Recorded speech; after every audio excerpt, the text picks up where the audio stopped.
Bueno, finalizamos entonces con el universo en expansión y concentrarnos en lo que implica eso. Y bueno, eso implica muchas cosas. Implica primero pensar en, bueno, cómo era el universo al principio y qué hizo que el universo ya no sea como era en un principio, sino como es ahora, y qué va a pasar con el universo a futuro. Y algunas otras preguntas que se nos van a colar ahí, más de pronto de orden filosófico, pero que no sobra que ustedes conozcan. Entonces vamos a hablar del universo en expansión desde el inicio hasta el final. Lo que sea que signifique inicio, lo que sea que signifique final. Entonces, desde el punto de vista, si nosotros pensamos desde el Big Bang, por allá, por acá, hasta el momento de hoy, por acá, y el tiempo yendo obviamente de izquierda a derecha, pues nosotros podemos, lo más lejos que podemos ver desde hoy hasta el pasado es el fondo de radiación de microondas. No hemos podido ver más allá de eso. Claramente no hemos podido ver más allá que eso. Mirando cómo es el fondo de radiación de microondas, podemos aprender mucho sobre cómo era el universo en este momento y cuáles eran las condiciones que dieron lugar a que el universo fuera como fue en este momento. Más atrás no podemos ver porque esencialmente domina el ruido térmico de emisión de toda la materia, del plasma de materia que teníamos. Plasma es esencialmente partículas cargadas en estado gaseoso yendo a toda velocidad y sin poder estar agarrados por ejemplo protones con electrones no, sino cada uno por su lado. Entonces ese plasma primordial y la distribución de materia y de energía en ese plasma primordial es la que quedó impresa en el fondo de radiación de microondas. Eso es lo más lejos que podemos ver, que es una superficie donde todo el plasma estaba absolutamente caliente a una temperatura de, ya vimos, unos 3000 Kelvin, ¿listo? Pero obviamente en un universo mucho más compacto que ahora. Conocemos eso sabiendo el corrimiento al rojo de este cuerpo negro que vemos, que es la radiación de microondas, a 2.7 Kelvin, actualmente corrido el rojo a 3000 Kelvin. O sea, descorriendo el rojo más bien. Y ahí para atrás, ¿cómo sabemos qué había? Entonces, claro, la vez pasada, en la clase anterior, hablamos sobre las fuerzas fundamentales de la naturaleza y nosotros entendemos mucho sobre las fuerzas fundamentales de la naturaleza y sobre las partículas fundamentales más allá de los protones y neutrones cuando pensamos en términos de quarks y en términos de tabones y en términos de todas estas partículas fundamentales maravillosas.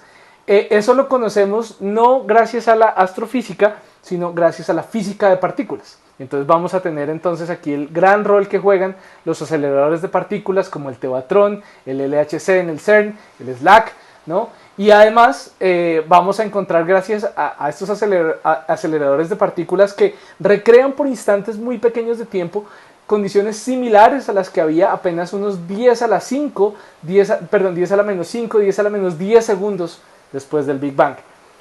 Claro, en ese momento lo que logramos cuando hacemos colisionar, por ejemplo, hadrones en el LHC, lo que hacemos es colisionarlos tan fuertemente uno contra otro que se desbaratan por un instante y las partículas constituyentes, por ejemplo, de protones y neutrones, se pueden desbaratar y se recombinan de diferentes maneras interesantes temporalmente. Y de esa manera, entonces nosotros podemos conocer la estructura de estas partículas como protones y neutrones y nos vamos ya a la estructura más fundamental de las partículas que componen la materia de la que estamos hechos. Obviamente se necesitan condiciones de temperaturas y presiones muy altas para poderlo lograr, más bien energías muy altas para poder simular las condiciones de altísimas temperaturas y energías que había cuando el universo estaba joven. Entonces, por eso sabemos que cuando el universo estaba joven era una sopa de quarks y gluones y tabones y electrones y todo este tipo y positrones y todo este tipo de partículas fundamentales, ¿sí? Porque digamos, la temperatura y la presión era tal que no se les daba paz. No podían simplemente juntarse y decir, ahora tú eres mi compañero, o ustedes dos van a ser mis compañeros y vamos a formar un protón. No había paz, no había la suficiente estabilidad como para que eso se diera, ¿sí? Y de esa manera nosotros por eso sabemos cómo era el universo en ese momento, ¿sí? Pero antes de que hubiera, digamos, que la materia estuviera la suficientemente separada, entonces tenemos la famosa fase de inflación, donde de alguna manera el universo se volvió aproximadamente plano, ¿sí? Porque el universo, como lo vemos ahora y como vemos que era en este momento, que fue lo último que dijimos el tema anterior, el universo es aproximadamente plano a una de estas escalas. Entonces la única manera de que el universo hubiera sido aproximadamente plano es si se hubiera expandido radicalmente de una manera muy rápida, de una manera casi exponencialmente acelerada, no exactamente exponencialmente acelerada, pero casi, para que el universo fuera aproximadamente plano, que es lo que observamos actualmente y lo que observamos de cómo era el universo en ese momento. Entonces se tuvo que haber dado una inflación. La inflación, ¿qué la causa o qué la pudo haber causado? La idea detrás de la inflación, el mecanismo detrás de la inflación que se piensa es la misma o similar a la constante cosmológica que hablábamos la vez pasada de Einstein. Es un poco como una antigravedad, o sea, como el mismo espacio tratando de abrirse para que la materia tenga espacio para interactuar, algo similar.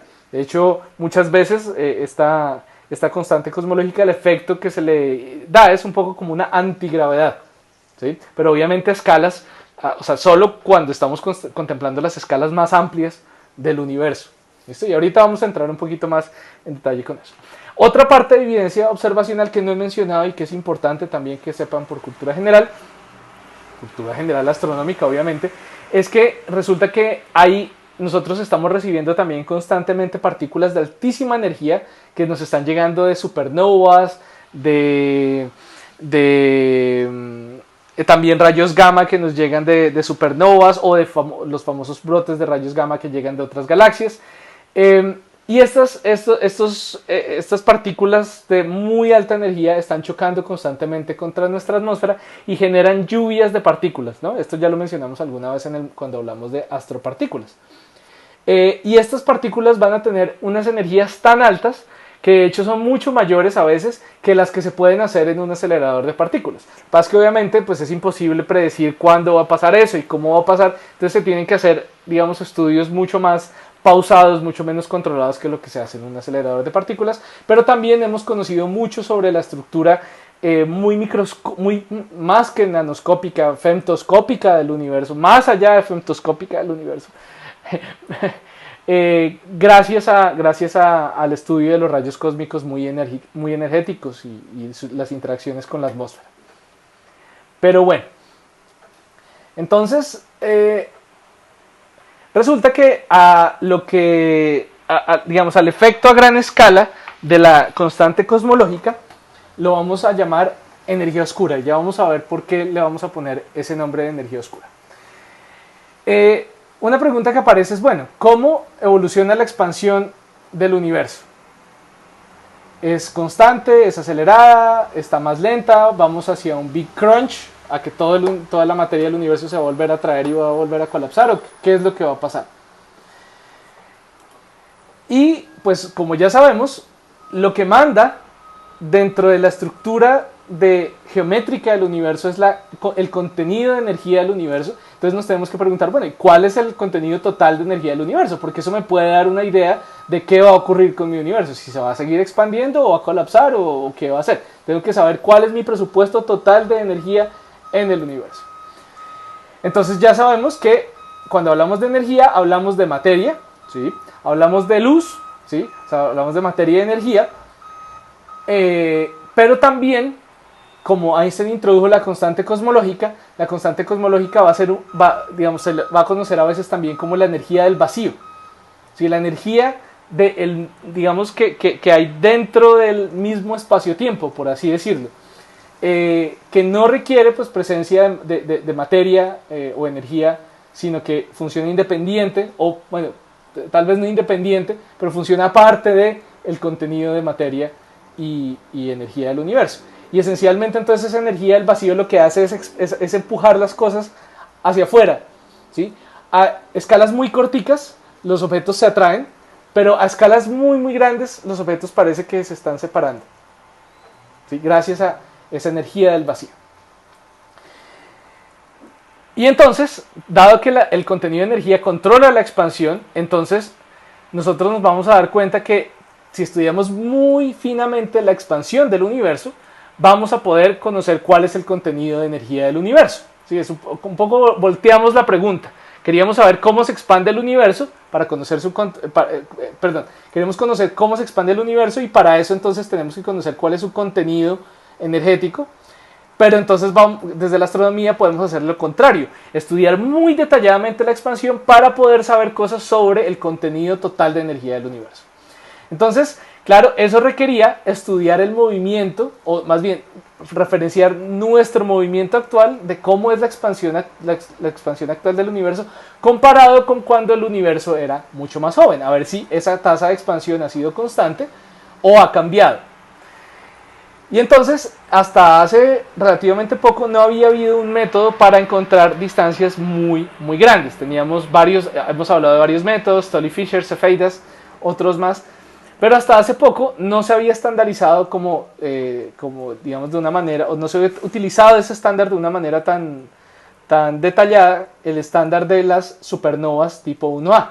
Y entonces, claro, ahora podemos encontrar las distancias muy precisamente, de una manera independiente al corrimiento al rojo, porque recuerden que digamos, si yo conozco el corrimiento al rojo, por ejemplo, espectralmente, entonces yo inmediatamente deduzco la distancia, ¿sí?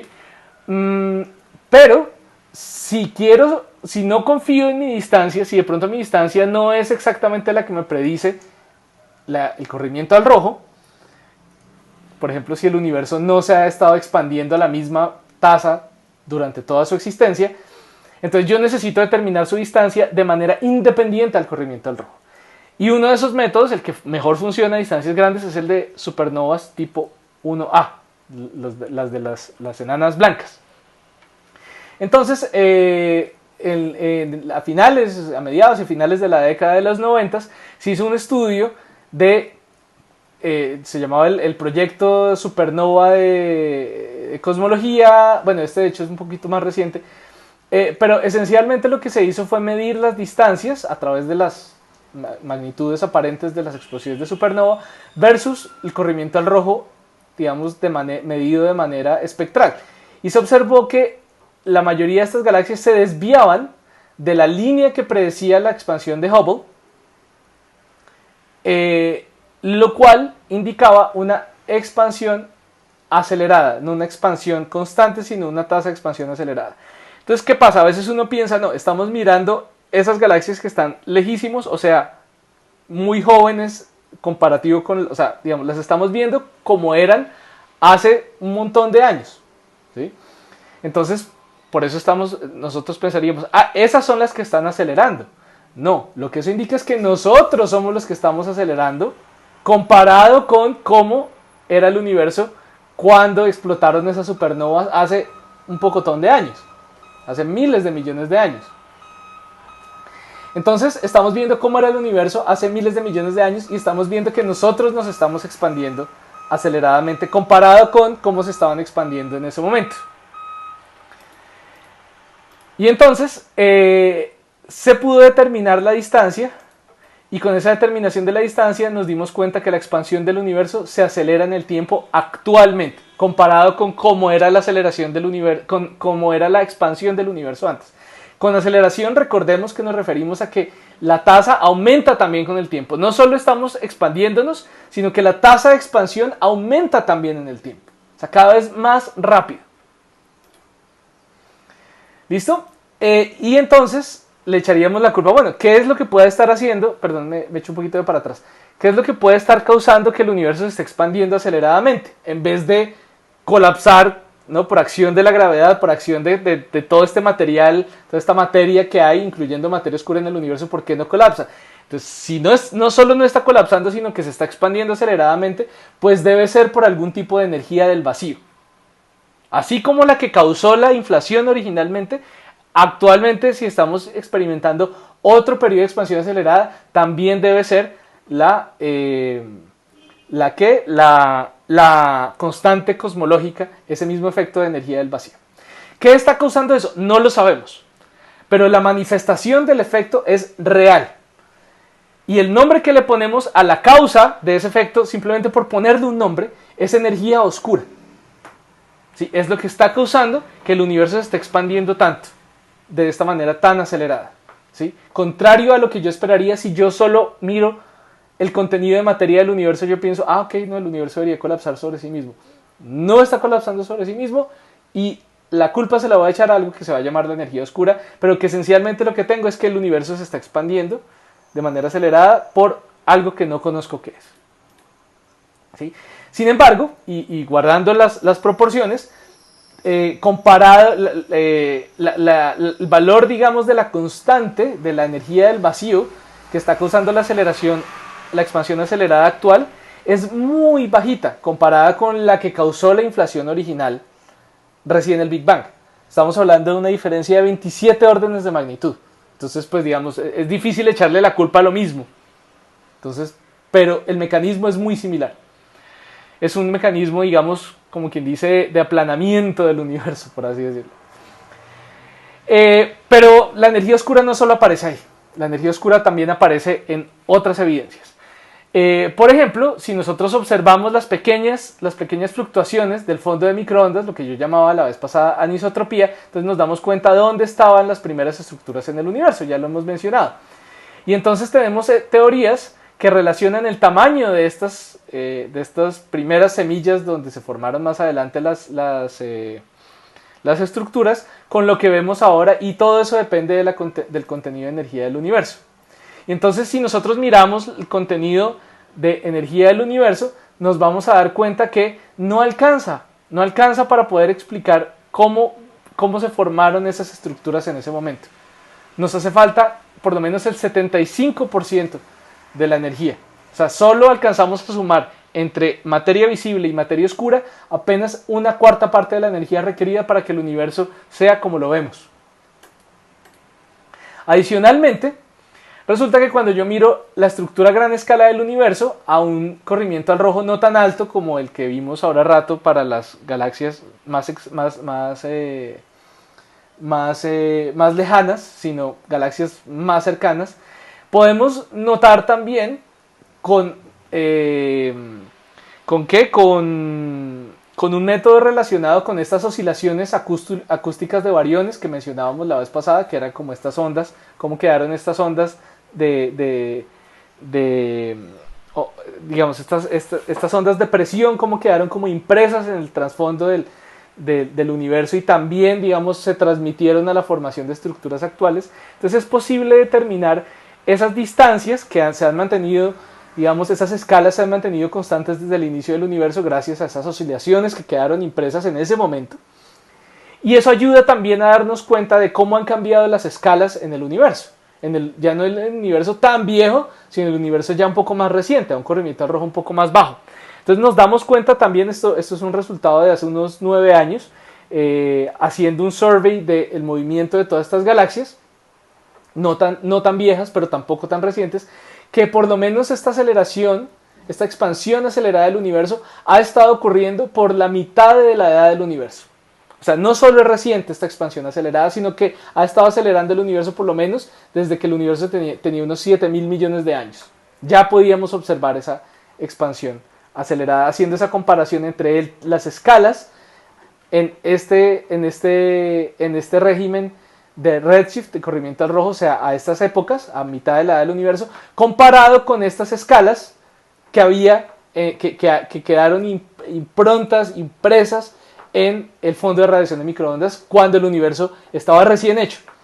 O sea que comparadas estas escalas del universo como cuando estaba recién hecho con las escalas del universo a mitad de edad, también vemos que hubo una expansión acelerada. No una expansión suave y lineal, sino acelerada. ¿Listo? Entonces todas estas evidencias de expansión acelerada en el pasado, actual y en el pasado, y adicionalmente que nos falta energía también para explicar cómo es el universo, cómo lo vemos, nos muestra que debe haber algún tipo de energía del vacío, que es la que llamamos energía oscura, que no sabemos de dónde viene, solo conocemos sus efectos, su manifestación, ¿sí? Porque es una manifestación que ocurre a todas las escalas, que permea todo el universo. Entonces no le podemos echar la culpa a como alguna sola cosa que no conocemos, algún fenómeno local. No, es un fenómeno global de todo el universo.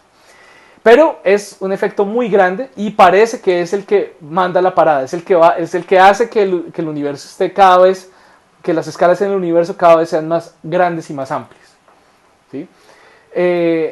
nosotros vamos a encontrar que a través de todas estas evidencias vamos a encontrar que la densidad de energía del vacío, que es la que se introduce teóricamente a través de la constante cosmológica, explica un montón de observaciones que nosotros estamos viendo. Observaciones a muchas escalas de distancias, a muchas escalas de tiempo en el universo, estamos viendo ese efecto. Y digamos, a lo que le echamos a la observación que más le echamos la culpa de esto es a la planitud del universo, ¿sí? Y ese es como un poco el problema que tenemos aquí presente cuando comparamos, por ejemplo, como en esta gráfica, la densidad de masa respecto a la densidad de energía del vacío, ¿sí? Dándonos cuenta que efectivamente estamos más o menos en este punto, estamos en el punto donde la mayoría de energía es la del vacío y la energía de la masa bariónica, la que podemos tocar, y de la materia oscura es muchísimo menor. Entonces estamos hablando de un balance de unos 70-30%. Actualmente el balance de energía que vemos es este, ¿sí? Por la expansión acelerada del universo. Principalmente energía oscura, 70%, y una cuarta parte o un 30% estamos viendo es la materia, entre materia oscura, que es la mayoría de materia del universo, y la materia visible, la materia bariónica. Sin embargo, lo que vemos es que en el universo primigenio, esto no era así. O sea, si nosotros miramos el universo cuando, miramos el fondo de radiación de microondas, nosotros no vemos ese efecto de la energía oscura. O sea, lo vemos porque se tuvo que haber dado antes en la inflación para que fuera tan plano como era en ese momento, pero en ese momento se estaba expandiendo de una manera suave, de una manera uniforme, ¿sí? Unos 380.000 años después del Big Bang se estaba expandiendo de manera constante. Y en ese momento el contenido de energía era bien diferente, porque era principalmente materia oscura, es lo que hace que las estructuras se formen como se formen. O sea, recordemos como es el universo a gran escala y como era el universo a gran escala cuando el universo estaba joven.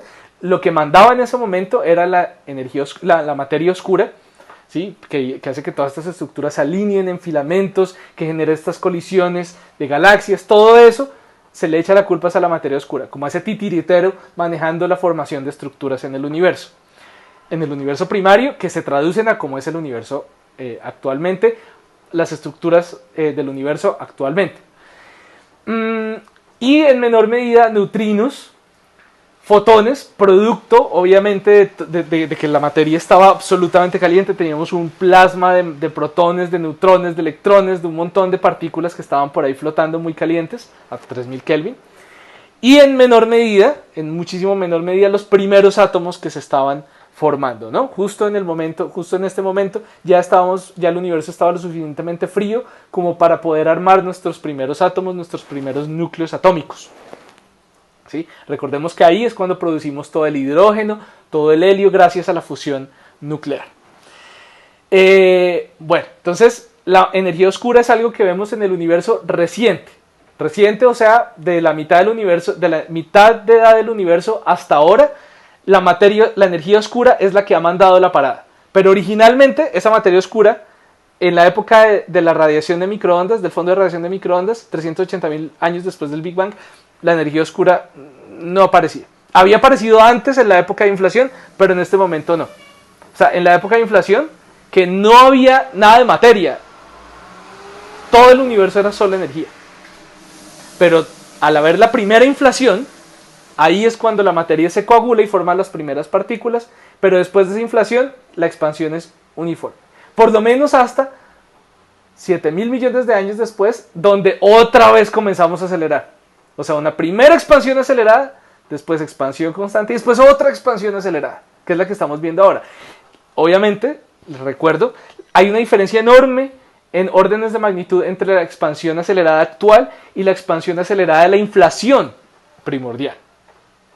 ¿Sí? La expansión acelerada de la inflación primordial era, la densidad de energía, estamos hablando de unos 27 órdenes de magnitud superior a la que vemos ahora. Entonces, por eso no le podemos echar la culpa a lo mismo, pero pues la manifestación es bastante similar. ¿Listo? Entonces, esto dice lo que estamos diciendo, el Big Bang, primero la primera inflación, la primera expansión acelerada que llamamos inflación, después los primeros 7.000 millones de años desde el desde la desde la qué desde la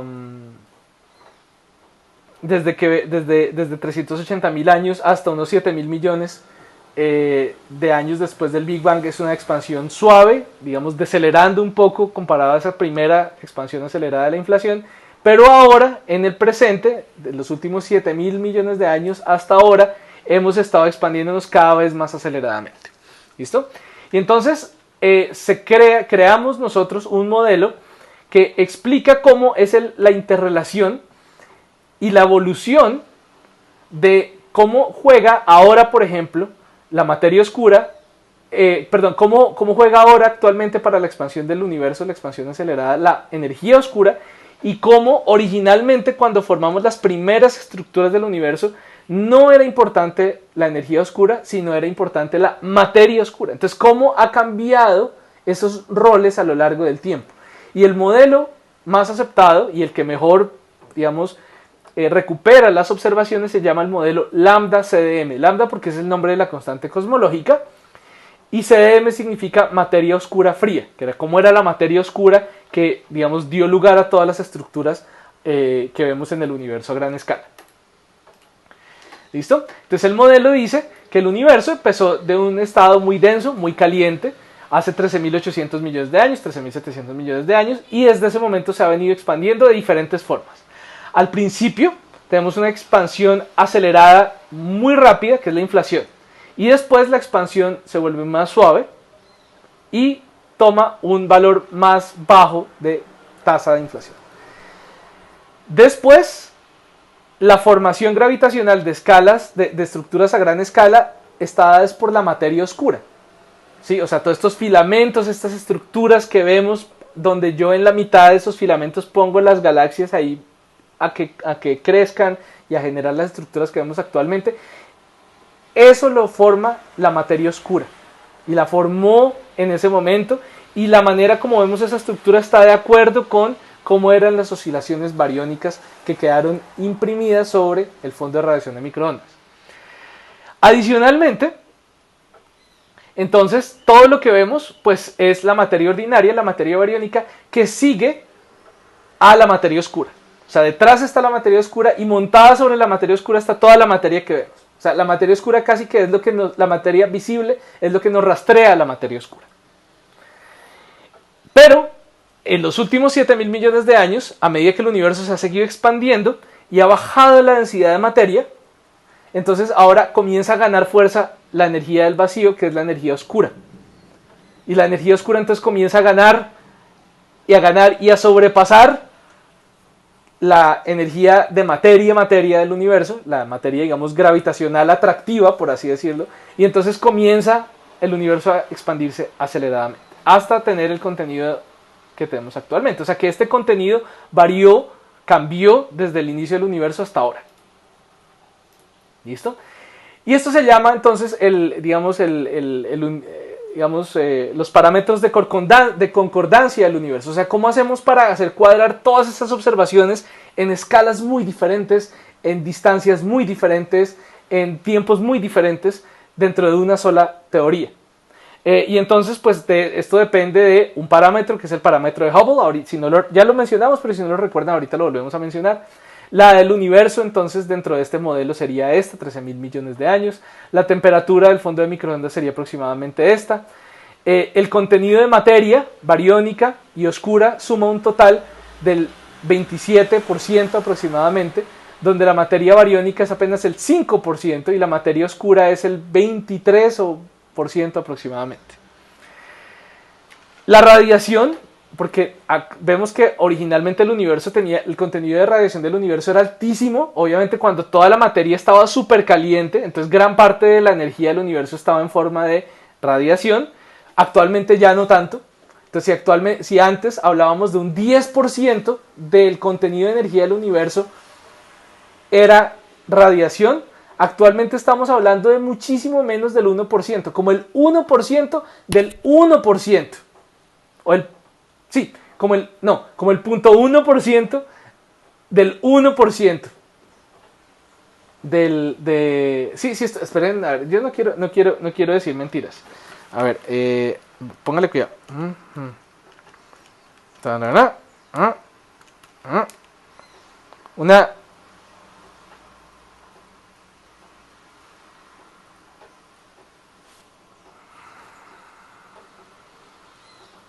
me hizo un 8 con este número tan bobo.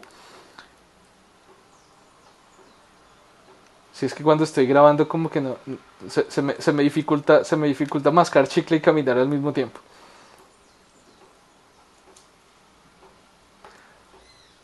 Sí, pero entonces sería como el...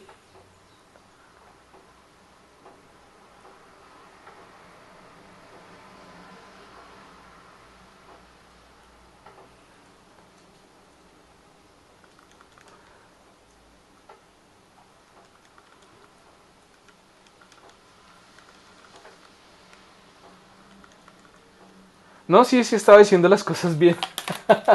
Sí, el punto, perdón, sería entonces el... Ah, no lo estaba diciendo bien. Entonces sí se vienen a hacer el cálculo porque me hizo pensar que no lo estaba haciendo bien. Sería el... Digámoslo así, el .001%, más bien para no pelear, el 0.001% de el contenido de energía del universo actualmente es radiación, comparado con el 10% que era cuando el universo estaba joven. O sea, ha disminuido muchísimo la cantidad, el rol que juega la radiación en el universo. La energía oscura, entonces, según este modelo, es más o menos el 70% actualmente, ¿listo? Para un total, ¿no? De, digamos, debe sumar 1, ¿no? Pero pues obviamente con errores, con incertidumbres, pues no suma exactamente a 1, pues porque esta determinación del contenido de energía oscura del universo depende de muchas observaciones diferentes, muchas de las cuales no cuadran necesariamente bien, entonces pues por eso lo veríamos un poco así. Bueno, entonces, ¿qué destino le depara al universo? Entonces, comparado con, digamos, esto es hoy, 0 es hoy, esto es el pasado y esto es el futuro, esto es el tiempo, escala de tiempo, miles de millones de años desde hoy hacia atrás, y en el pasado, o sea, hace 13 mil millones de años estábamos por acá, en 10 mil millones de años estaremos por acá. Por ahora parece que en los últimos, como les decía, 7 millones de años, perdón, 7 mil millones de años, se me lleva un poquito, el universo se ha estado acelerando, ¿sí? En el eje vertical tenemos el promedio de distancias entre galaxias, como las escalas entre galaxias, comparado con las escalas actuales. Las escalas actuales pues sería 1, entonces comparado con eso, ¿cómo eran las escalas antes? Entonces obviamente si el universo estaba más compacto, pues eran más pequeños, o sea, hace, no sé, por ejemplo, aquí hace 10 mil millones de años, o digamos hace unos 8 mil millones de años, el universo tenía la mitad del tamaño actual, o por lo menos las escalas del universo eran la mitad de las escalas actuales. Las galaxias estaban a la mitad de distancia en promedio que las que están ahora. ¿Sí? Pues porque el universo se ha venido expandiendo. Y aquí es de ahí en ese momento es que vemos esa expansión un poco acelerada. Entonces, ¿qué va a ocurrir después? No sabemos, porque puede que esta aceleración continúe y el universo se siga expandiendo para siempre, que es lo más probable dado que actualmente se está acelerando, o que el universo eventualmente también pueda colapsar. Pero lo más probable, según lo que hemos visto en la actualidad, es que el universo se va a seguir expandiendo porque se está expandiendo ahora y se ha venido expandiendo aceleradamente, en los últimos 7 mil millones de años. ¿Listo? Esta gráfica tiene bastante información, tiene por ejemplo el brillo de las supernovas que estamos detectando, por ejemplo todas estas que vemos acá y las más viejitas, estamos viendo, bueno, las más viejitas no, tal vez es un término relativo, porque entre más atrás en el tiempo veo, pues obviamente ha pasado mucho tiempo desde que llegó esa luz hasta nosotros, pero estamos viendo esas estrellas cuando cuando eran jóvenes. Es como si vemos una foto de la abuelita cuando era joven y decimos, ¡ay, la viejita! Pero pues no, es la foto de cuando ella era joven. La foto es viejita. Pero bueno. Y aquí en este eje me gusta mucho porque también estas escalas también corresponden al corrimiento al rojo. Entonces estamos hablando de un corrimiento al rojo. Ahora rato de, digamos, las supernovas más lejanas están cerca a 1, que son estas, ¿no? Casi 8.000, 9.000 millones de años de distancia de nosotros, o sea, de años luz de distancia de nosotros, o sea, 10.000, 8.000, 9.000 años, 9.000 millones de años en el pasado, perdón. Y estas de acá que también nos indican que ha habido aceleración en el universo reciente, o sea, en los últimos 7.000 millones de años, están a un corrimiento al rojo mucho menor, de menos de 0.6. ¿Sí? Entonces tenemos estas dos, tenemos el universo que nos estamos acelerando respecto a estas de acá, y estas se han venido acelerando también respecto a estas de acá. ¿Sí? O sea, no solo nosotros nos hemos acelerado respecto a estas, sino también respecto a estas. ¿Sí? Entonces ahí es donde notamos la aceleración, en estas tres escalas de tiempo. 8.000, 9.000 millones de años, 4.000, 5.000 millones de años, y ahora es haciendo estas comparaciones que nos damos cuenta que el universo se ha venido acelerando, se ha venido expandiendo aceleradamente en los últimos 7.000 millones de años. ¿Listo? Comparado con cómo era en este momento. ¿Listo? Entonces, importante tenerlo en cuenta. Bueno, entonces, quedan un montón de preguntas abiertas en cosmología, porque tan pronto comenzamos a escarbar lo mínimo en qué puede producir la materia oscura o qué es la materia oscura, ya se nos comienza a caer todo, porque entonces, dado que la única manera como la estamos viendo es a través de la gravedad, conocemos sus efectos gravitacionales muy bien, muy bien. O sea, si queremos caracterizar, si nos preguntan qué es la materia oscura desde el punto de vista de cómo interactúa gravitacionalmente, la conocemos perfectamente. Si nos preguntan qué es la materia oscura desde el punto de vista de cómo forma estructuras, lo sabemos perfectamente. Porque es lo que da forma al universo como es actual. Pero ¿qué es? ¿De qué está hecha? Ni idea. La tenemos muy bien caracterizada, pero no sabemos de qué está hecha. Y lo mismo, la materia oscura. La energía oscura, perdón. No tenemos ni idea.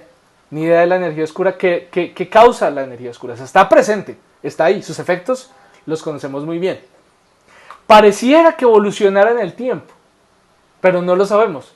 Pareciera el mismo efecto el que causó la inflación primordial a el efecto que causa actualmente la expansión acelerada. ¿Pero es el mismo? No sabemos.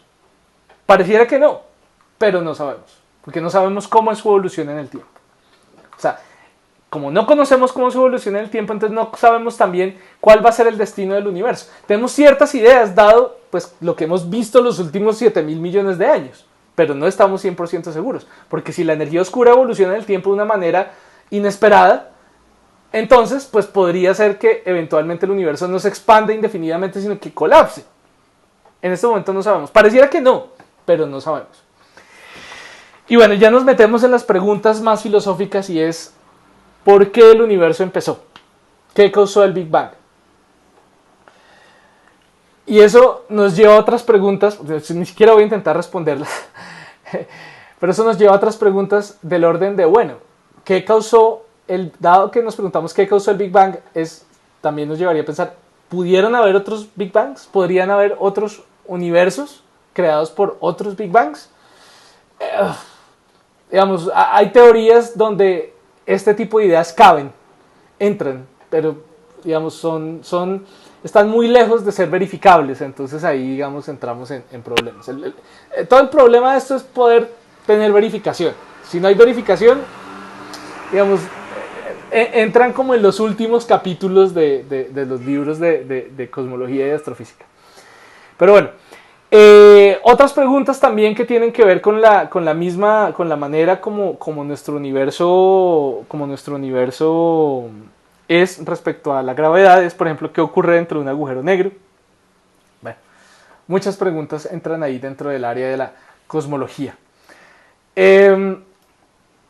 Voy a terminar con un par de cosillas que tienen bastante que ver. Una es bueno, primero unos problemas actuales con los que está lidiando la cosmología, a pesar de que les he vendido una idea de que ya tenemos como historias muy bien armadas desde el inicio hasta el final.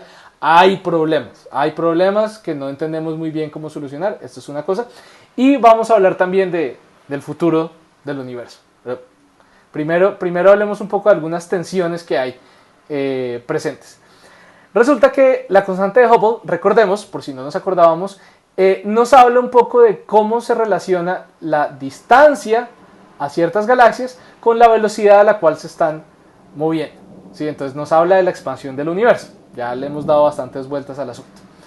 Y entonces el gradiente o la pendiente, si así lo prefiero, de esta línea es la llamada constante de Hubble. Es una constante de proporcionalidad entre la velocidad y la distancia, ¿sí? Digamos que si nosotros miramos las escalas, las unidades, nos damos cuenta que H0 tiene unidades como de inverso de tiempo, ¿sí? Simplemente como una escala arbitraria. ¿Qué tanto cambian las escalas dado cierto tiempo? ¿Sí? O sea, si yo espero cierto tiempo, ¿qué tanto han cambiado las escalas? ¿Se han duplicado? ¿Se han triplicado? Pues si pasa el doble de tiempo, las escalas se duplican. Si pasa el triple de tiempo, las escalas se triplican. Eso es lo que está indicando un poco esta relación. Pero pues el hecho que sea una relación con el tiempo también implica que la velocidad también cambia, ¿no? Pues porque esa es la tasa de expansión del universo. ¿Cómo se mide esa constante? Porque es una constante, porque es una línea recta. Se puede medir de muchas maneras diferentes, tantas como maneras se me ocurran de medir esta distancia, de medir las distancias, ¿sí? Porque las velocidades, recordemos, muchas veces las podemos medir principalmente con métodos espectroscópicos, simplemente mirando cómo se comporta el espectro, qué corrimiento tiene. Pero pues también hay otras maneras de medir las distancias, como lo mencionamos, por ejemplo las supernovas. Y entonces van a haber diferentes maneras de medir esta constante, y hay maneras de medir esta constante cuando el universo estaba joven, cuando el universo no estaba tan viejo y cuando el universo como lo vemos actualmente. Y entonces aquí en esta gráfica, en el eje Y no hay nada, simplemente es un orden cualquiera, aproximadamente, digamos, esto sería el universo temprano, este es el universo tardío, o sea, actual, más o menos. Y estos son los posibles valores que toma esa constante H0, o sea, la constante de Hubble. Y resulta que cuando yo comparo el valor de la constante de Hubble medido, por ejemplo, por el satélite Planck, que estudia el universo, el fondo de radiación de microondas del universo, y por medio de otros instrumentos que observan el universo primordial, por ejemplo, por medio de oscilaciones acústicas bariónicas, por medio de análisis del contenido de energía oscura en el universo primario, nos vamos a dar cuenta que en el universo primario este era el valor de la constante de Hubble. Y la constante de Hubble actualmente es diferente y no entra dentro de las barras de error, ¿sí? Entonces esta constante no es tan constante, y esto es lo que se llama la tensión de Hubble, la tensión de la constante de Hubble. Es un problema abierto actualmente que no están de acuerdo, o sea, no nos ponemos de acuerdo con esta constante de expansión del universo en el universo primario y el universo actual. Hay científicos que opinan que lo que puede explicar esto es nueva física que no hemos entendido. O sea, este es un problema tan abierto que podría entrar cualquier nueva solución a explicar qué está ocurriendo acá. ¿Por qué el universo actual no se parece al universo primordial? Bueno, para darles también como un abrebocas a cómo funcionan algunos de estos debates en cosmología, a la pregunta de por qué el universo es como lo vemos, y poco relacionado también con la pregunta de ¿hay otros universos o no? Una respuesta que da la filosofía y dan muchos científicos también es el principio entrópico. Hay diferentes versiones de cómo se da este principio entrópico, pero a grandes rasgos es lo siguiente. Cuando nos preguntamos por qué el universo es como lo vemos actualmente y por qué tiene las leyes que tiene y por qué es como lo vemos, la respuesta sería, bueno, si el universo fuera diferente, tal vez no podría haber la posibilidad de que se formaran las moléculas para la vida, que existieran ni siquiera estrellas, que existieran moléculas, que existiera el universo como lo vemos actualmente, para que hayan seres que lo puedan estudiar. O sea, si el universo fuera ligeramente diferente, no podría haber vida, por lo tanto no podríamos existir para observar ese otro universo. Entonces, digamos, eso me hablaría un poco también de esta idea de universos paralelos. ¿Qué tal que hubiera otro universo paralelo diferente al nuestro, donde no habría podido haber vida? Pero en este universo sí puede haber vida y es como es, o más bien, es como lo vemos, porque estamos aquí, porque si no estuviéramos acá, o más bien, si el universo fuera diferente, tal vez no estaríamos acá. Eso es a grandes rasgos, porque de hecho tiene muchas más aristas que esto. Entonces, el universo es como lo vemos, porque si fuera diferente, tal vez no podría haber vida, tal vez no podría haber estructuras, tal vez no podría haber galaxias. O sea, si no hubiera materia, en un universo sin materia oscura, tal vez las estructuras que vemos ahora en las galaxias no se podrían dar. Que el universo no hubiera experimentado esa fase de inflación inicial, no habría habido manera de que se coagularan las partículas fundamentales. Esto puede uno echar globos 15 años y no terminamos de encontrarle aristas a esto. Bueno, y finalmente, ya para terminar, tenía una cuestión de, bueno, si el universo se sigue expandiendo aceleradamente, y aun si el universo de pronto no se sigue expandiendo aceleradamente, sino que pues el universo va evolucionando y todo lo que inicia termina, entonces, bueno, pensemos, ok, ¿qué ocurre, por ejemplo, cuando pensamos, ok, las estrellas todas sacan su combustible, las estrellas de consecuencia principal sacan su combustible del hidrógeno? ¿Y qué pasa cuando todo el hidrógeno se haya convertido en helio en el universo? Pues eso va a pasar en algún día. ¿Cuándo va a pasar? Entonces miremos esta escala. Esta escala es actual, la vida actual en la Tierra. Estamos hablando de 13.800 millones de años después del Big Bang. Hoy. ¿Listo? Y miremos de aquí en adelante. Entonces, si pensamos en 1.000 billones de años después del momento actual, 1.000 billones, 1.000 billones, o sea, 1.000 millones de años después de hoy, en ese momento no van a haber nuevas estrellas, las estrellas van a dejar de crear nuevos, se les va a acabar todo el combustible, sea hidrógeno, sea helio, eventualmente no vamos a poder fusionar nada en el núcleo de las estrellas y asimismo no vamos a tener más formación de estrellas, ¿sí? Y ahí, entonces lo que va a ocurrir es que eventualmente el Sol obviamente ya no va a existir para esa época, el Sol va a ser una enana blanca, pero es una enana blanca que cada vez va a estar más fría, más fría, más fría, tan fría que eventualmente se va a volver negra. O sea, ya no va a emitir casi nada de luz visible, se va a enfriar hasta tener pues temperaturas muy bajas por encima del cero absoluto. Eventualmente los sistemas solares ya no van a existir, los planetas pues o van a ser consumidos o van a ser expulsados por objetos más grandes. Eventualmente pues las galaxias ya no van a existir también, pues porque ya no va a haber gas, no va a haber estas estrellas, va a pasar lo mismo, o van a ser expulsadas fuera de órbita o van a ser consumidas por agujeros negros. Perdón, miro aquí una cuestión. Esta escala es, si estamos hablando por acá, ¿sí? Esto es en 10 a la 100 años, a partir de ahora, que es prácticamente el mismo origen del universo comparado con todo este tiempo.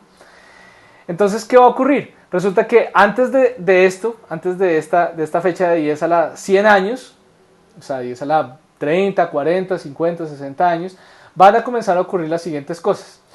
Los protones pueden decaer también. Entonces la materia ordinaria, la materia compuesta de protones, va a decaer, va a dejar de existir, se va a transformar en compuestos más simples.